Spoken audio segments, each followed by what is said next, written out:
Over the past few years, we've seen an explosion in the number of delivery services out there, and there are now millions of orders being placed. And by far, the biggest delivery player out there is DoorDash. They've got about 2/3 of the market share, but they've also got a competitor in UberEats that has 1/3 of the market share. Surprisingly though, both companies are great options, and in this video, we're gonna see how the two stack up, and we're gonna help you pick a winner, see who you should drive for.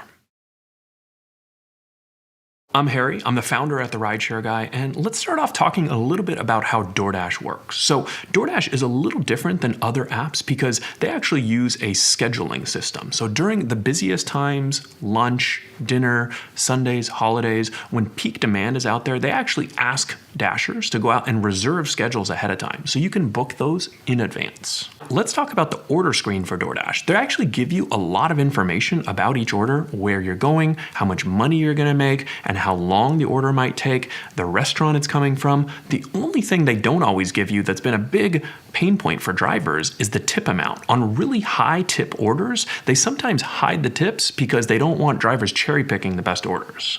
Once you've accepted an order on DoorDash, all you have to do is navigate to the store, pick up the order, drop off the food at the customer. Pretty simple, right?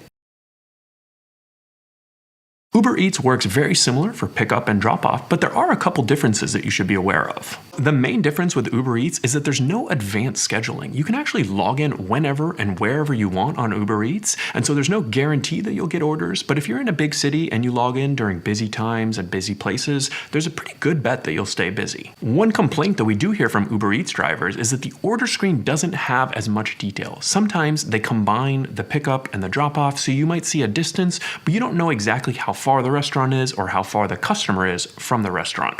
DoorDash tends to do a better job providing more detailed information than UberEats on the order accept screen.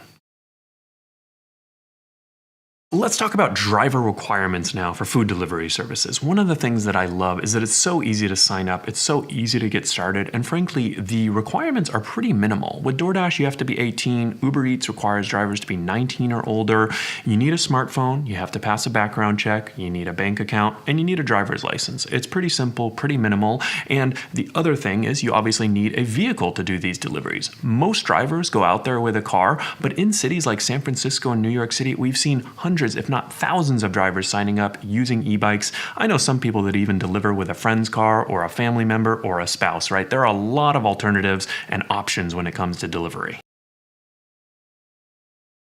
All right, let's talk about the fun stuff. Earnings. How much money are you gonna make delivering for DoorDash? Well, you have to understand how pay works. For each DoorDash order, you'll receive base pay. Base pay is typically around $3 to $4 per order, but on some longer orders, you might get $5 to $6. DoorDash is usually pretty busy, and this is one of the things that drivers love about it, but you can also earn bonus pay in certain times and places. This is typically paid out in the busier markets during the busy times, but it would be in addition to the base pay on each order. If you don't mind working the lunch rush, dinner rush, evenings, Sundays, holidays, these are the times where you'll typically see the highest bonus pay. But a majority of your pay as a driver is actually going to be coming from the tip that the customer leaves. So on longer or bigger orders, that's where you're going to get the biggest tips. The pay works pretty much the same way on UberEats as it does with DoorDash, but the big difference is that with UberEats, you can actually more easily add on their rideshare option. So there are a few more requirements. You might have to get a vehicle inspection and pass a more stringent background check, but it does open up additional work opportunities as an Uber or UberEats driver.